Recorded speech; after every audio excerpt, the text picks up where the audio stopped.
Hey, what's up? Amelia here. Let's see what's making news. Today is Melbourne Cup Day, and every year hundreds of millions of people around the world tune in to watch Australia's most famous race. But not everyone's a fan of racing, and this year there's been some controversy. It's called the race that stops a nation. But this year, a lot of people reckon it's more like the race that divides a nation.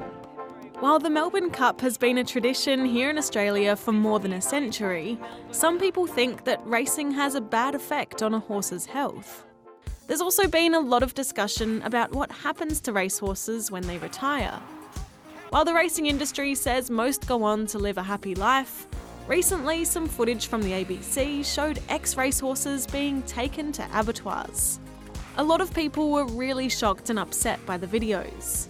In response, the organisers of this year's Melbourne Cup say 10% of ticket sales will go towards a horse welfare fund.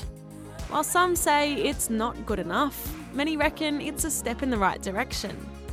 Today, around 100,000 people came to Flemington in Melbourne to watch the race. And many others tuned in to the TV coverage to see Aussie horse Vow and Declare win the race to claim this year's cup and $4.4 million. How good was that moment for you? Oh my God, I've been waiting years for this moment. It's been great to be associated with a great horse like this horse. I can't do it without him. Look at him, he knows he won. But as the dust settles on the racecourse, it's unlikely to be the last we'll hear of this horse racing debate. Some of the world's biggest names have cleaned up at the European Music Awards. Billie Eilish won Best New Artist and Best Song for Bad Guy, while BTS won Best Group, Best Live Performers and Biggest Fans. There were heaps of performances too from people like Ava Max and Mabel.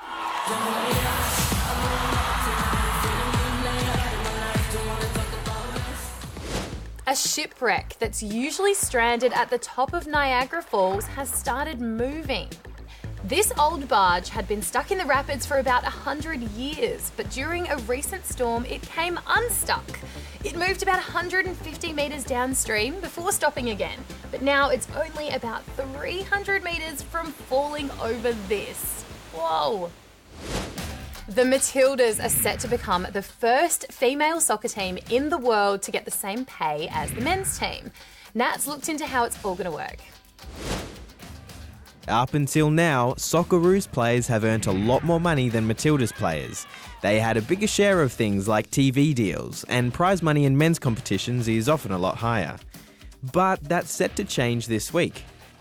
For a while now, Professional Footballers Australia have been working on a new deal with the FFA. That's the group in charge of soccer in Australia. The FFA makes hundreds of millions of dollars from things like ticket sales, TV rights, and prize money from competitions.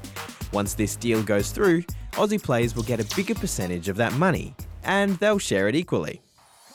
It's a massive boost for the Matildas, especially since they're one of the top 10 female soccer teams in the world.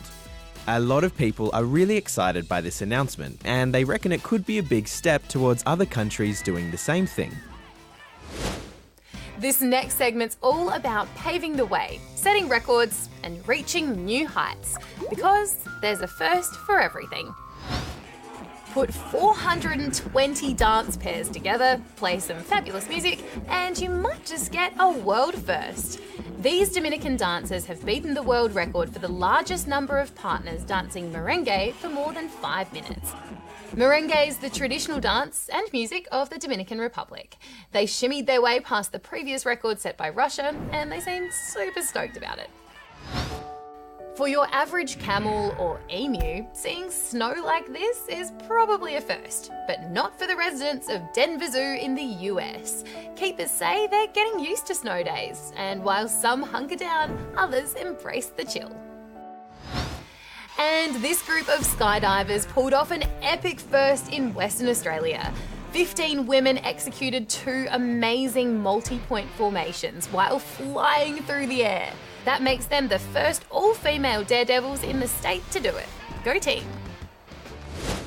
Well, that's about it for now, but let us know, how do you feel about Melbourne Cup? Comment below. While you're at it, also hit that subscribe button, and if you liked this video, then please give us a thumbs up.